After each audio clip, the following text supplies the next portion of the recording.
జీవము పట్ల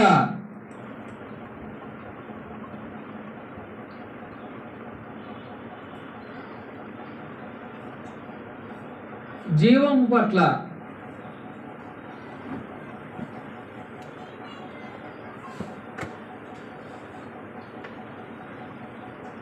జీవితం అంటే ఏందో గమనించాము.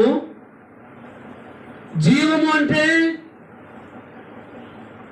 అదేంటి? జీవితము జీవము వేరుగా ఉంటాయా అంటే వేరే.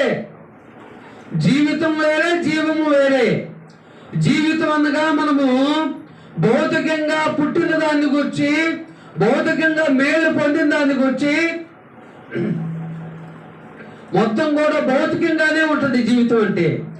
జీవం అంటే భౌతికం కాదు, ఆత్మీయంగా.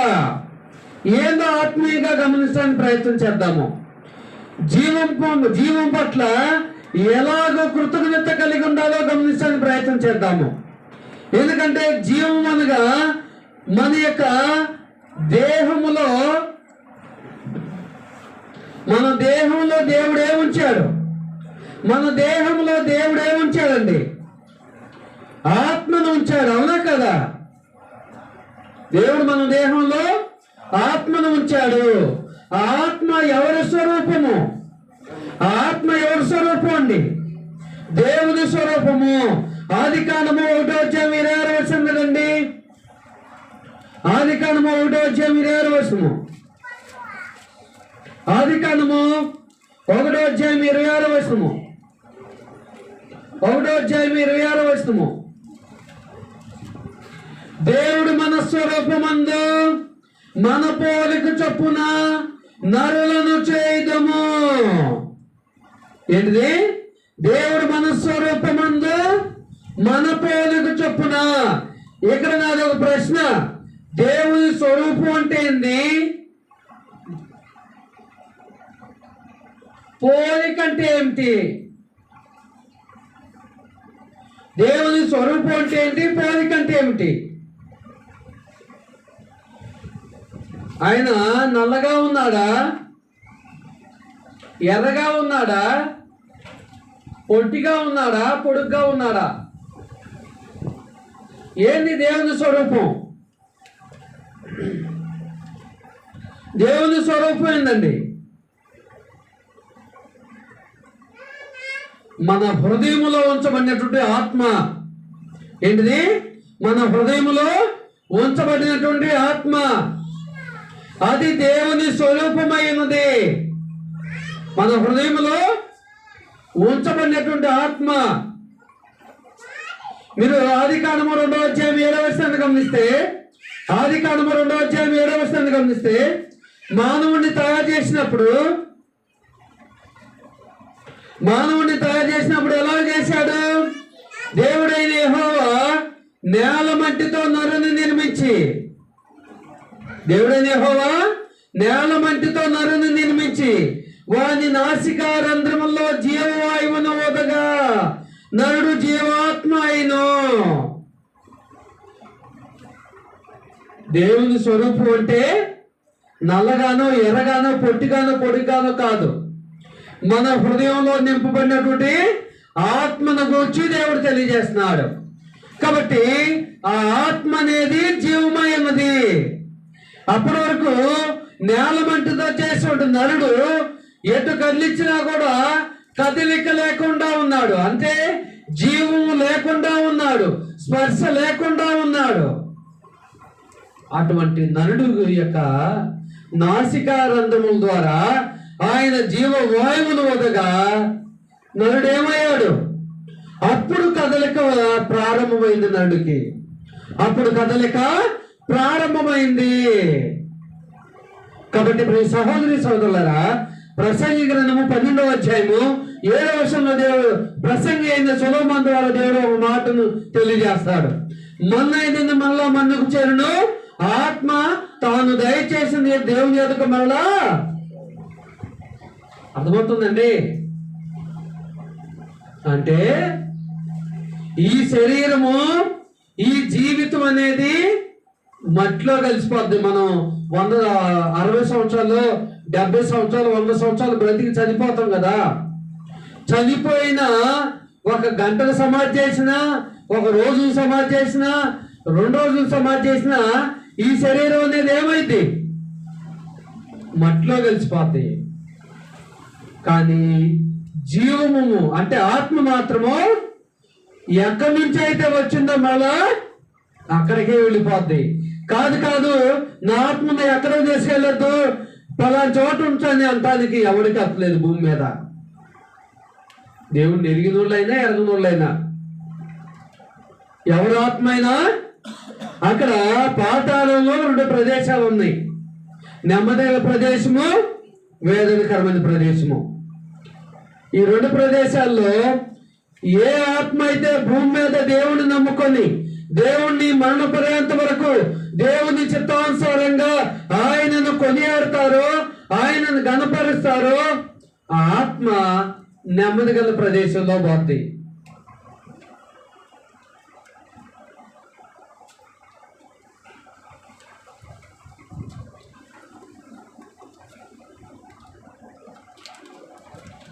ఎవరైతే మరణ పర్యంతం వరకు, ప్రకటన గ్రంథం 2వ అధ్యాయం 10వ వచనం ప్రకారము ఎవరైతే మరణం వరకు నమ్మకంగా ఉంటారో వారి ఆత్మ నెమ్మది గల స్థలంలో నెమ్మది పొందుతూ ఉంటుంది.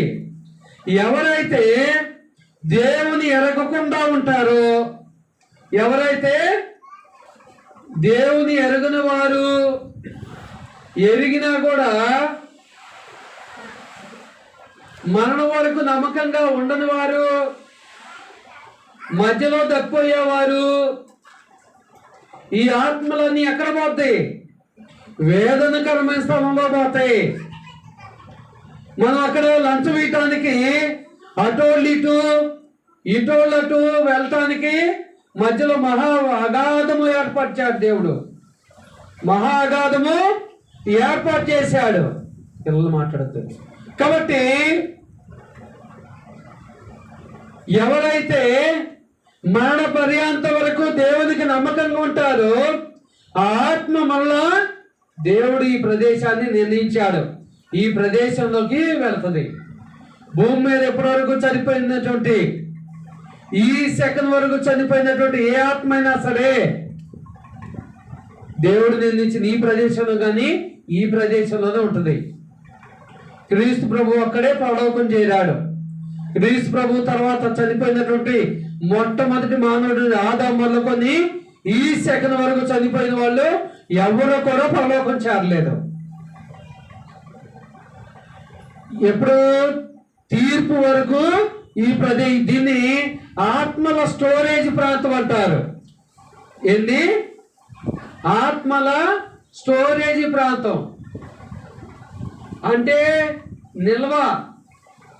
మనం అనేక స్టోరేజ్ ప్రాంతాలను చూస్తూ ఉంటాం, అవునా కదా? భూమి మీద ఉదాహరణకు ఒడ్లను ఇంతకుముందు అయితే గుమ్మని లేదంటే భూమిలో దాచిపెట్టేవాళ్ళు, అవునా? రకరకాలు మనం ఆ ప్లాంట్లో వెళ్తే, కంపెనీలో వెళ్తే రకరకాల స్టోరేజ్ ప్రాంతాలు ఉంటాయి. అదే రీతిగా దేవుడు భూమి కింద పాతాళంలో ఆత్మల స్టోరేజ్ ప్రాంతాన్ని దేవుడు ఏర్పాటు చేశాడు. కాబట్టి ఎందుకు బట్టి మనం దేవునికి కృతజ్ఞత కలిగి ఉండాలి. ఎందుకు బట్టి ఆయన ఆత్మను మనలో ఏర్పాటు చేసిన దాన్ని బట్టి, మనలో ఏర్పరిచిన దాన్ని బట్టి మనం ఆయనకు కృతజ్ఞత కలిగి ఉండాలి. ఆయనకి ఏం కలిగి ఉండాలి? కృతజ్ఞత కలిగి ఉండాలి.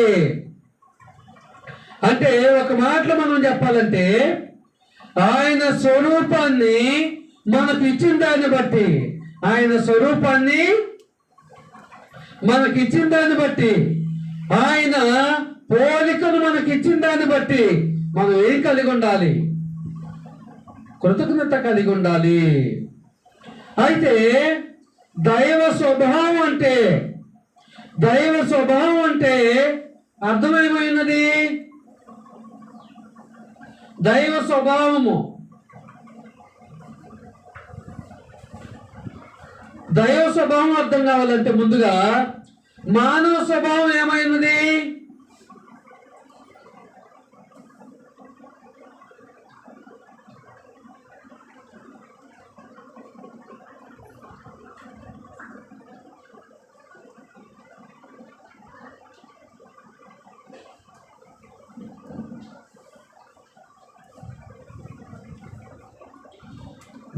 మానవ స్వభావము పగ తీర్చుకొనుట, అసూయ పడుట చాలా ఉన్నాయి. ద్వేషము రాసుకుంటూ పోతే చాలా ఉంటాయి.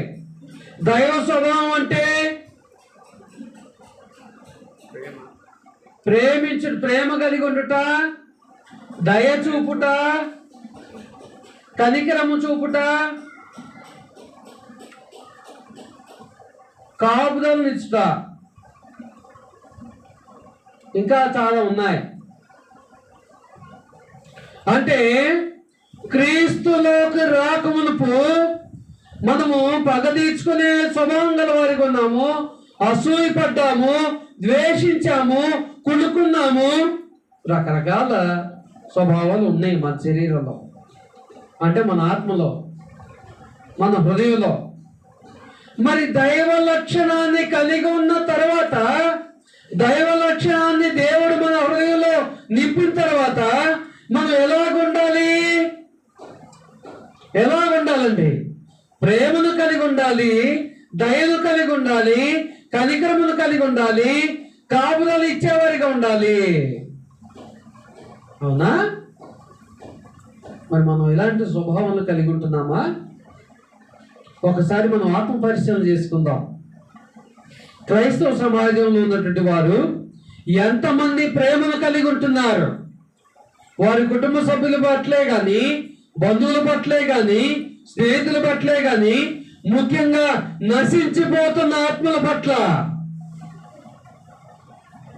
మన బంధువులు అనేకులు సత్యం ఎరగకుండా ఉన్నారు. వారి మీద మనం ఎలాంటి ప్రేమ చూపుతున్నాము? వారిని సత్య మార్గంలో నడపడానికి ప్రేమ చూపుతున్నామా? వారిని చూసి అసూయ పడుతున్నామా? వారిని చూసి ద్వేషిస్తున్నామా? వారిని చూసి పగబెట్టుకుంటున్నామా? ఎందుకంటే దైవ స్వభావాన్ని, దైవ లక్షణాన్ని కలిగి ఉండాలనేది దేవుడు భూమి మీద కలిగి ఉండాలని చెప్తున్నాడా? భూమి దాడిపోయిన తర్వాత కలిగి ఉండాలని చెప్తున్నాడా మనకు? ఏమండి, క్రీస్తు ప్రభు ఎప్పుడు కలిగి ఉన్నాడు? ఆయన ప్రేమ కలిగి ఉన్నాడు, దయ కలిగి ఉన్నాడు, కనికరాన్ని చూపాడు, కాపుదలను చూపాడు. ఎప్పుడు? భూమి మీదే. మరి మనం అలా చూపడానికి ప్రయత్నం చేస్తున్నామా? టీ వడపోసినట్టు వడపోస్తే ఒక్కళ్ళన్నా దొరుకుతారా? ఇలాంటి వాళ్ళు, ఇలాంటి గుణ లక్షణాలు ఉన్న వాళ్ళు ఒక్కళ్ళన్నా దొరుకుతారా? లోకంలో నశించిపోయే ఆత్మల పట్ల మనకు ప్రేమ ఉండాలి, కనికరం ఉండాలి, వాళ్ళను కాపాడాలనే మనసు ఉండాలి. ఉన్నదా? లోకంలో ఉన్నవారంటే వారి ఆలోచనలు వేరుగా ఉంటాయి, మన ఆలోచనలు వేరుగా ఉంటాయి. వారి మీద దయ చూపకపోతే మనం కూడా దేవునికి విరోధులుగా ఉన్నప్పుడు, అన్యాయస్తులుగా ఉన్నప్పుడు, వ్యభిచారులుగా ఉన్నప్పుడు దేవుడు మన ఎలా కాపుదలను ఇవ్వలేదా? మనల్ని ప్రేమించలేదా? మరి మనము దేవుని ప్రేమను పొందుకొని, ఆయన ఆదరణ పొందుకొని, ఆ స్థితిలో ఇప్పుడున్న వారి పట్ల మనం ఎందుకు అంత ద్వేషభావాన్ని కలిగి ఉంటున్నాము? ఎందుకంత ద్వేషభావాన్ని కలిగి ఉంటున్నాము? లోకంలో నశించిపోయే ఆత్మల పట్ల మనం ప్రేమ కలిగి లేకుండా ఉంటున్నామంటే డైరెక్ట్ గా అర్థమైంది తెలుసా? జీవము పట్ల మనం కృతజ్ఞత కలిగి ఉండలేకపోతున్నామని, జీవము పట్ల కృతజ్ఞత చూపలేకపోతున్నామని, చూపట్లేదని అర్థము. కాబట్టి ప్రియ సహోదరి సోదరులారా, జీవం పట్ల కృతజ్ఞత చూపాలి. ప్రేమ, దయ, కనికరము, కాపుదల క్రీస్తు వలె మనము భూమి మీద ఉన్నప్పుడే సంపూర్ణతను సాధించాలి. క్రీస్తు వలె భూమి మీద ఉన్నప్పుడే సంపూర్ణతను సాధించాలి. అదే దేవుని చిత్తమైనది. కాబట్టి ప్రియ సహోదరి సహోదరులారా, ఒకసారి ఆలోచన చేసుకోండి. ప్రియ దేవుని పిల్లారా, దైవ స్వభావాన్ని దైవ స్వరూపాన్ని, దేవుని పోలికను దేవుడు మనలో ఎందుకు ప్రవేశపెట్టాడో తెలుసా? భూమి మీద ఉన్నప్పుడు ఆయన అనేకులను ఆయన మార్గంలో, తండ్రి మార్గంలో నడిపాడు. ఆయన భూమి దాటిపోయిన తర్వాత ఆ బాధ్యతను ఎవరి మీద మోపాడు? ఎవరైతే ఆయనను ఎరిగి ఉన్నారో, ఎవరైతే ఆయనను తెలుసుకొని ఉన్నారో, ఎవరైతే ఆయన నామములో బాప్తిజం పొంది ఉన్నారో వారి మీద పెట్టి ఉన్నాడు. మరి ఈనాడు ఎంతమంది ఆ బాధ్యతను కలిగి ఉండడానికి ప్రయత్నం చేస్తున్నారు? ఎంతమంది ఆ బాధ్యతను, క్రీస్తు మన భుజాల మీద పెట్టినటువంటి బాధ్యతను ఎంతమంది నెరవేరుస్తున్నారు? నెరవేర్చాలని ఆలోచన కలిగి ఉండాలి. నెరవేర్చాలని ఆలోచన చేస్తున్నారు అనేది ఒకసారి ఆలోచన చేసుకోవాలి ప్రియ సహోదరి సహోదరులారా. కాబట్టి ఈనాడు జీవం పట్ల నీవు కృతజ్ఞత కలిగి ఉన్నావా? జీవం పట్ల నీవు కృతజ్ఞత కలిగి ఉన్నావా అని దేవుడు ఈ లేఖనాల ద్వారా మనల్ని ప్రశ్నిస్తున్నాడు. ప్రియ సహోదరి సహోదరుడా, ఆలోచన చేసుకో. ఎప్పటి వరకు నువ్వు ప్రేమ కలిగి ఉంటున్నావా? దయ కలిగి ఉంటున్నావా? కనికరమును కలిగి ఉంటున్నావా? ఇతరులతో సమాధానాన్ని కలిగి ఉంటున్నావా? ఇతరులతో దీర్ఘశాంతమును కలిగి ఉంటున్నావా? ఇతరుల పట్ల దయాళుత్వాన్ని చూపుతున్నావా? ఇతరులంటే వాళ్ళు ఎవరైనా కావచ్చు, ముఖ్యంగా మన బంధువుల పట్ల, మన స్నేహితుల పట్ల, మన రక్త సంబంధికుల పట్ల. పౌలు గారు ఏమంటున్నాడు? నా రక్త సంబంధికుల కొరకు అవసరమైతే నేను రక్షణలో నుండి వేరై కూడా నా బంధువులను రక్షణ మార్గంలో నడిపిస్తానని అంటున్నాడు. మరి ఈనాడు పౌలు గారు తన బంధువుల పట్ల అంత బాధ్యతగా వ్యవహరించాడు. ఈనాడు మన బంధువుల పట్ల, ఈనాడు నీ బంధువుల పట్ల నువ్వు ఎంత బాధ్యతగా ప్రవర్తిస్తున్నావు? వారికి వాక్యాన్ని తెలియజేసే విషయంలో ఒకవేళ వారు సత్యాన్ని పూర్తిగా గ్రహించలేని సందర్భంలో అసహించుకుంటున్నావా? వాళ్ళ మీద ద్వేషం పెంచుకుంటున్నావా? వారికి మాట్లాడటం చాదగదని వాళ్ళ మీద అసూలు పడుతున్నావా? ఒకవేళ నీలో ఈ ప్రేమ లేదు, నీవు దేవుడిచ్చినటువంటి జీవం పట్ల నువ్వు కృతజ్ఞత కలిగి ఉండలేకపోతున్నావు అనే భావము. అన్ని ఎరిగిన మనమే ఇష్టానుసారంగా మాట్లాడతాము, ఇష్టానుసారంగా ప్రవర్తిస్తాము. మరి సత్యమును ఎరగని వాళ్ళు ఎలాగ మనలాగా మాట్లాడతారు? చూడండి, సత్యం ఎరగని వాళ్ళు ఎలాగ మనలాగా ప్రవర్తిస్తారు, మనలాగా ఆలోచన చేస్తారు. మనలాగా ప్రవర్తించాలనుకోవటం, ఆలోచన చేయాలనుకోవటం మన మూర్ఖత్వం అయింది. కాబట్టి జాగ్రత్త.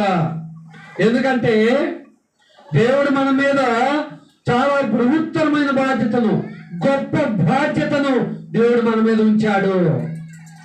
గొప్ప బాధ్యతను దేవుడు మన మీద ఉంచాడు.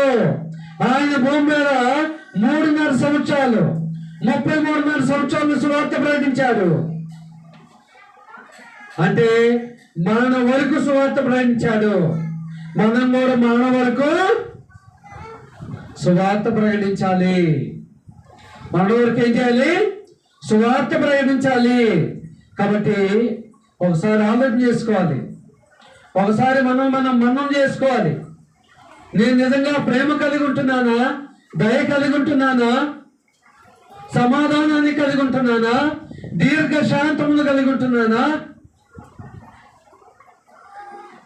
నిజంగా పౌలు గారిని చూసి మనం చాలా బుద్ధి తెచ్చుకోవాలి.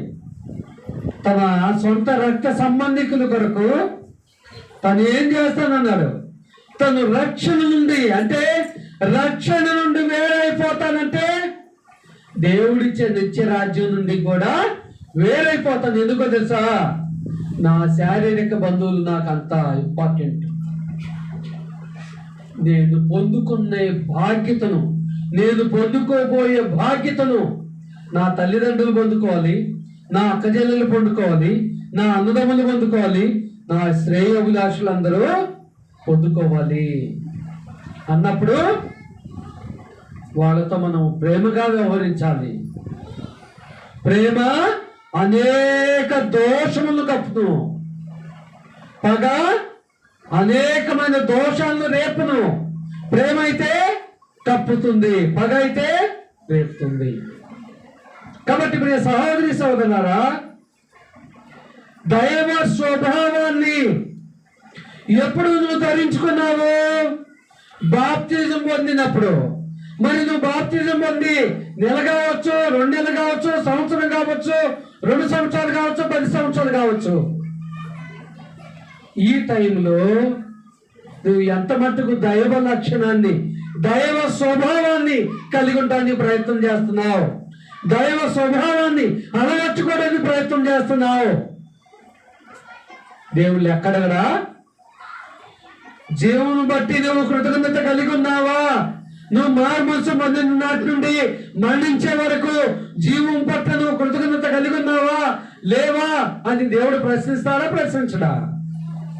2 కొరింథీ 5:10 ప్రకారము ఎందుకనగా తాను జరిగించిన క్రియలు చొప్పున అవి మంచివైనా సరే చెడ్డవైనా సరే దేహముతో జరిగించిన ప్రతి వాటికి క్రీస్తు న్యాయపీఠం నిల్చొని లెక్క చెప్పుకోవాలి. జాగ్రత్త పడే సహోదరి సహోదరుడా, నువ్వు అనుకుంటున్నావేమో నేను లక్ష్యం పడ్డాను, నేను పరలోకం చేస్తాను, నా బంధువులు ఎవరో చాలకపోయినా పర్లేదని నువ్వు అనుకుంటున్నావేమో. జాగ్రత్త.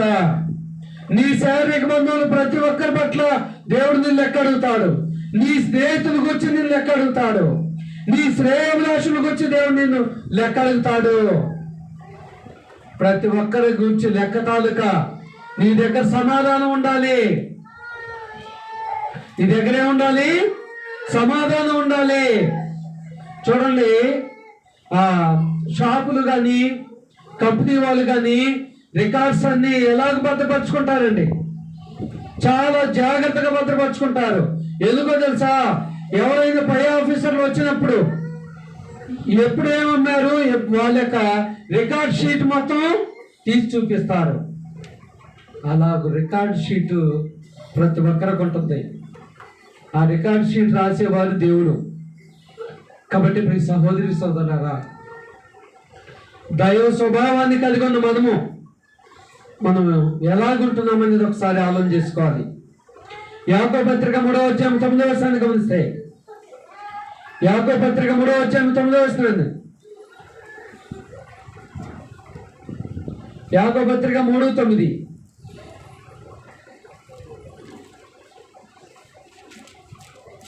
యాకోబు పత్రిక 3:9.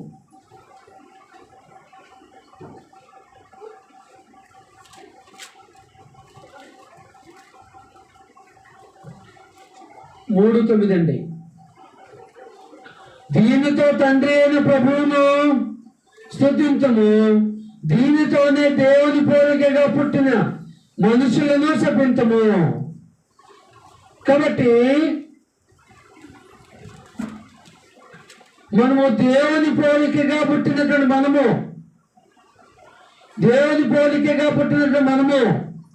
ఏం చేయాలి? దేవుని పోలికగా పుట్టిన మనము ఏం చేయాలండి? ఉదాహరణకు భౌతికంగా కొంతమంది బిడ్డలను అనుకుంటా ఉంటాము, అచ్చం మీ నాన్న పోలికే, మీ నాన్న చేసినట్టే ప్రతి పని చేస్తావు, మీ అమ్మ చేసినట్టే ప్రతి పని చేస్తావు అని మనం అంటూ ఉంటాం కదా. అచ్చం మీ అమ్మ పోలికలే, అచ్చం మీ తాత పోలికలే అని అంటూ ఉంటాం కదా. మనం కూడా చెప్తుంటాం, ఇదిగోండి మా పిల్లల్ని మా నాన్న పోలికండి, మా అమ్మ పోలికండి, మా తాత పోలికండి అని. అంటే వాళ్ళ పోలికంటే ఏంటి? అచ్చం వాళ్ళకు మాదిరిగానే ఉన్నారని. మనం దేవుని పోలికగా ఉన్నప్పుడు ఎలాగుండాలి? దేవుని స్వరూపాన్ని కలిగి ఉండాలా? మానవ స్వరూపాన్ని, మానవుని యొక్క విధానాలను అనుసరించాలా? ఏం చేయాలి? మనము ఏం చేస్తున్నాము? దేవుని పోలికగా మనము తయారు చేయబడ్డాము, దేవుని కుమారుని నామములో బాప్తిజం పొందాము, దేవుడు అనుగ్రహించే పరలోకానికి హక్కుదారులుగా చేయబడ్డాము. హక్కుదారులుగా చేయబడ్డ మనం మరి వారసులు ఏ రీతిగా అయితే తండ్రి పట్ల బాధ్యత కలిగి ఉంటారో మనం కూడా అలాగే బాధ్యత కలిగి ఉంటున్నామా? బాధ్యత కలిగి ఉంటున్నామా? లోకంలో తల్లిదండ్రులు ఏం చేస్తారండి? కుమారుడు కనుక బాధ్యతగా లేకపోతే మా ఆస్తి మీకు చిల్లికవ్వ ఇవ్వము అని అంటారు. అవునా కదా? మరి దేవుడు కూడా దేవుడు ఎలాగిస్తాడు? ఆయన ఇచ్చే పరలోక రాజ్యాన్ని మనము ఆయన పోలికగా చేసిన తర్వాత, చేయబడిన తర్వాత మనం ఆయన చిత్తాన్ని జరిగించబోతే దేవుడిచ్చే పరలోకాన్ని ఎలాగిస్తాడు మనకు? కాబట్టి ఒకసారి అర్థం చేసుకోవాలి ప్రియదేవులారా. దేవుడు మనకు ఆయన పోలికనిచ్చాడు. ఆయన పోలికనిచ్చిన తర్వాత మనం ఎలాంటి మనస్సును కలిగి ఉంటున్నాం అనేది ఒకసారి ఆలోచన చేసుకోవాలి. ఎలాంటి మనస్సును కలిగి ఉంటున్నాం అనేది ఆలోచన చేసుకోవాలి ప్రియదేవులారా. అదే రీతిగా యోహాను సువార్త 3వ అధ్యాయము, యోహాను సువార్త 3వ అధ్యాయము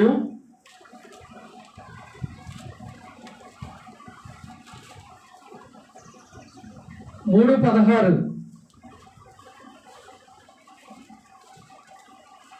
అదే రీతి 10వ అధ్యాయం 10వ వచనం చదవండి. 3:16 మనందరికీ తెలుసు. 10వ అధ్యాయం 10వ వచనము.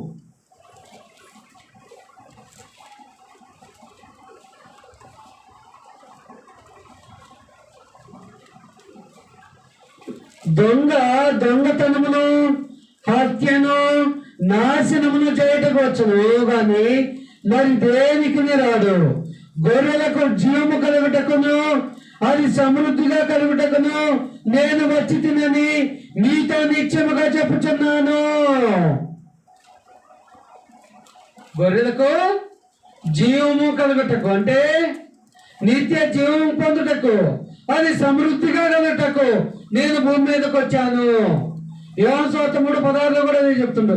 దేవుడు లోకమును ఎంతో ప్రేమించును కాగా తన అద్వితీ కుమారుని యందు పుట్టిన వారి యందు నశింపక నిత్య జీవం పొందినట్లు మనకు అనుగ్రహించును. కాబట్టి ప్రియ సహోదరి సోదరులారా, క్రీస్తు ప్రభువును మనకు దేవుడు ఎందుకు అనుగ్రహించాడు?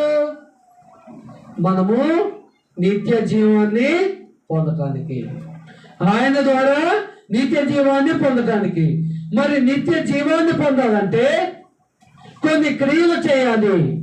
నిత్య జీవాన్ని పొందాలంటే కొన్ని క్రియలు చేయాలి. భూమి మీద బ్రతకాలంటే పొందుబాటు చేసుకోవాలి. కూటి కొరకు కోటి విద్యలు అన్నారు లోకంలోనా? కూటి కొరకు కోటి విద్యలు. నువ్వు నిత్య జీవాన్ని పొందడానికి కోటి విద్యలు చేయని అవసరంలా.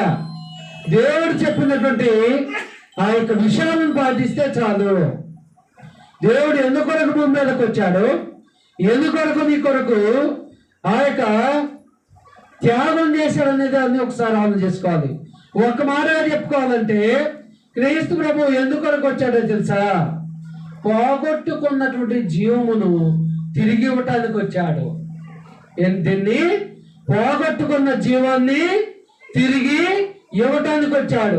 ఎక్కడ పోగొట్టుకున్న జీవాన్ని? ఎక్కడ పోగొట్టుకున్నటువంటి జీవాన్ని? ఏదేను తోటలో పోగొట్టుకున్న జీవాన్ని క్రీస్తు ద్వారా మళ్ళా మనకు తండ్రి అయిన దేవుడు దయచేసి ఉన్నాడు. కాబట్టి మరి సహోదరి సోదరులారా, ఒకసారి ఆలోచన చేసుకోండి. క్రీస్తును ధరించుకున్న మనము క్రీస్తు మాదిరిగానే కృతజ్ఞత భావాన్ని కలిగి ఉంటున్నామా? క్రీస్తు జీవితం పట్ల, జీవం పట్ల కృతజ్ఞత భావాన్ని కలిగి ఉన్నాడు. క్రీస్తు జీవితం పట్ల, జీవం పట్ల కృతజ్ఞత భావాన్ని కలిగి ఉన్నాడు.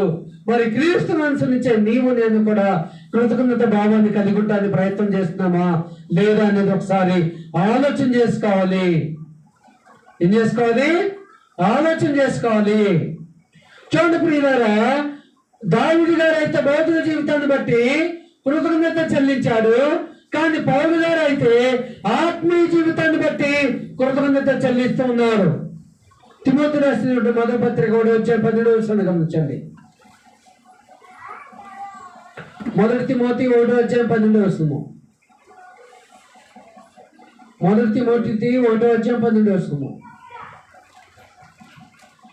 పూర్వము దోషకుడును హింసకుడును హానికరుడమైన నన్ను తన పరిచర్యకు నియమించిన నమ్మకమైన వాడిని ఎంచినందుకు నన్ను బలపరిచిన మన ప్రభు అయిన క్రీస్తు యేసుకు కృతజ్ఞతమై ఉన్నాను. పౌలు గారు ఆత్మీయ జీవితాన్ని బట్టి కృతజ్ఞత కలిగి ఉన్నాడు. దావీదు గారు అయితే తను నిర్మించిన విధానాన్ని బట్టి, తను తయారు చేసిన విధానాన్ని బట్టి కృతజ్ఞత భావాన్ని కలిగి ఉన్నాడు కీర్తన గ్రంథం ద్వారా. పౌలు గారు అయితే తనకు జీవమును ఇచ్చిన దాన్ని బట్టి ఆత్మీయంగా కృతజ్ఞత కలిగి ఉన్నాడు. ఎందుకంటే భౌతికంగా తను ఎన్నో పాపాలు చేశాడు, ఎందరినో హింసించాడు క్రైస్తవుల్ని. కానీ అటువంటి వ్యక్తిని దేవుడు రక్షించాడు. అటువంటి వ్యక్తిని దేవుడు రక్షించి అనేకులకు సువార్త చెప్పే బాధ్యతను పౌలు గారికి దేవుడు అప్పగించాడు. అందును బట్టి పౌలు గారు ఏమంటున్నాడు? నేను కృతజ్ఞుని దేవునికి అంటున్నాడు. మరి పౌలు గారి మాదిరిగా రక్షింపట్టకు అవకాశాన్ని ఇచ్చాడు దేవునికి. మనకు దేవుడిస్తుడు రక్షణ బట్టి మనం కృతజ్ఞత భావాన్ని కలిగి ఉంటున్నామా? యాకోబు పత్రిక 2:20 ప్రకారము కృతజ్ఞత కలిగి ఉంటామంటే క్రియారూపకంగా పౌలు గారు కలిగి ఉన్నాడు. క్రియారూపకంగా పౌలు గారు కృతజ్ఞత భావాన్ని కలిగి ఉన్నాడు. ఎలాగో క్రియారూపకమైన భావాన్ని కలిగి ఉన్నాడు పౌలు గారు? సువార్త ప్రకటించాడు. మరణమైనా కూడా లెక్క చేయలేదు, హింస అయినా లెక్క చేయలే, బాధలైనా లెక్క చేయలే. ఈనాడు మనం సువార్త ప్రకటించడానికి సహాయకులుగా రమ్మన్నా, లేదంటే దేవుడు అప్పగించిన బాధ్యతను గుర్తు చేసిన 100 సాకులు చెప్తాం. మనం అయితే సువార్త ప్రకటించమంటే 100 సాకులు చెప్తాం మనం. అంటే పౌలు గారి మాదిరిగా మనము కృతజ్ఞత భావాన్ని కలిగి ఉన్నామా క్రియారూపకంగా అనేది ఒకసారి ఆలోచన చేసుకోవాలి. పౌలు గారి మాదిరిగా కృతజ్ఞత భావాన్ని మనము కలిగి ఉన్నామా? పౌలు గారి మాదిరిగా ప్రాణం పోయినా సరే నా పని ఏమైందంటే సువార్త ప్రకటించడమే, నశించిపోయే ఆత్మలను దేవుని మార్గం వైపు నడిపిస్తమే అదే కృతజ్ఞత మనలో ఉన్నదా? అదే గుణార్థమైనటువంటి ఆ యొక్క ఆశ కోరిక మనలో ఉందా?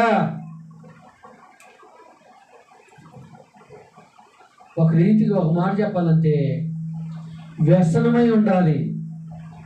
సువార్త ప్రకటించాలనేది ఆలోచన వ్యసనమై ఉండాలి. వ్యసనం అంటే ఒకడికి మందు తాగే వ్యసనం ఉంటుంది, సిగరెట్ తాగే వ్యసనం ఉంటుంది, సినిమాలు చూసే వ్యసనం ఉంటుంది, టీ తాగే వ్యసనం ఉంటుంది, రకరకాల వ్యసనాలు ఉంటాయి భూమి మీద. కొంతమందికి ఎప్పుడు కూడా పని ఏమి చేయకుండా ఉండాలనే ఒక ఆశ ఉంటుంది, తీరిగ్గా రావాలని ఆశ ఉంటుంది. సువార్త వ్యాప్తి కూడా ఒక వ్యసనంలాగా ఉండాలి. అపోస్తలులు అలాగే ప్రకటించారు, ఆదిమ క్రైస్తవులు అలాగే ప్రకటించారు. వారి ప్రాణాలు కూడా పణంగా పెట్టారు. ఈనాడు నువ్వు ఏ రీతిగా ఆలోచన చేస్తున్నావు? నిజంగా దేవుడు నీకు ఇచ్చిన ఆత్మీయ జీవితానికి నువ్వు కృతజ్ఞత భావాన్ని 100%లో 1% అది కలిగి ఉన్నావా? నువ్వు మారు మనసు పొంది ఎన్ని నెలలు ఎన్ని సంవత్సరాలు అవుతుంది? నీ తాలూకా ఒక్క నూతనాత్మనైనా క్రీస్తు ప్రభు సంఘంలో చేర్చావా? తీసుకొచ్చావా? నడిపించావా? మనం ఆత్మీయంగా ఎంత బలపడితే అంత బలంగా సువార్త వ్యాప్తి జరగాలి.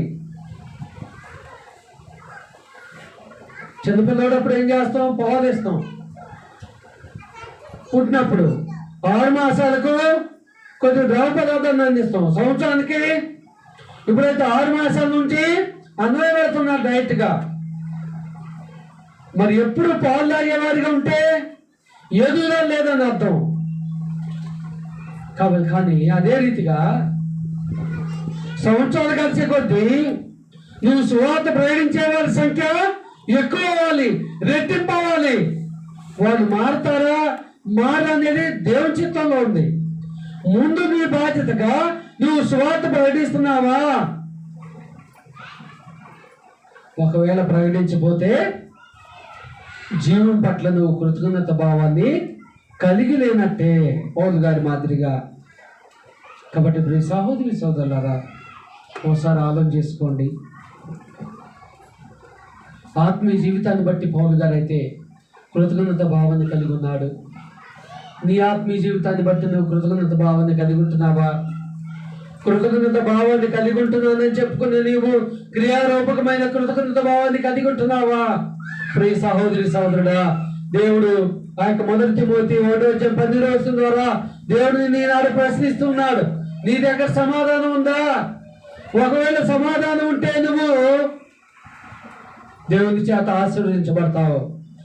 ఎప్పటికి కూడా నీ దగ్గర సమాధానం లేకపోతే నువ్వు శిక్షించబడటానికి సిద్ధంగా ఉంటావు. కాబట్టి ప్రియ సహోదరి సోదరుడా, ఆలోచన చేసుకోండి.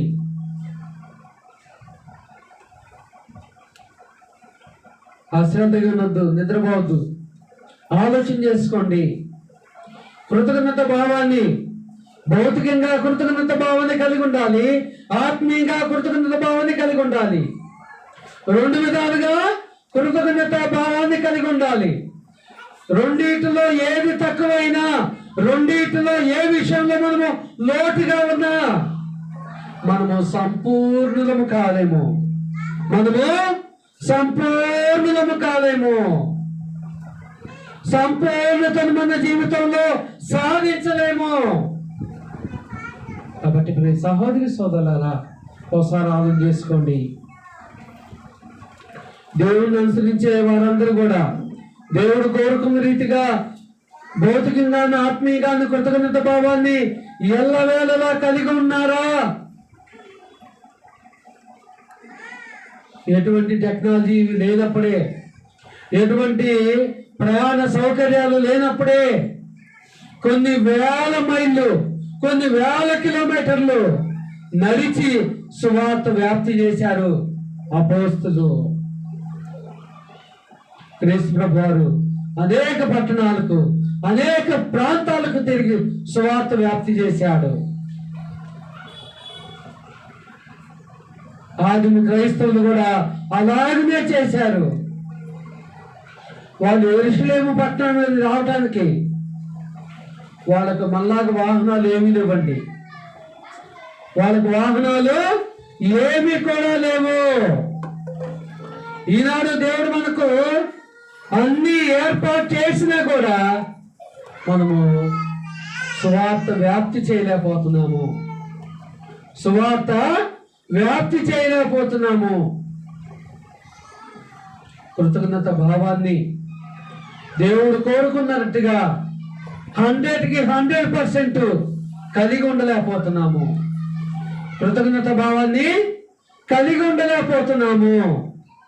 కాబట్టి దేవుని పిల్లరా, ఒకవేళ కృతజ్ఞత భావాన్ని నువ్వు కనుక కలిగి ఉండకపోతే, కృతజ్ఞత భావాన్ని కలిగి ఉండటంలో నువ్వు నిర్లక్ష్యాన్ని కలిగి ఉంటే ఖచ్చితంగా నువ్వు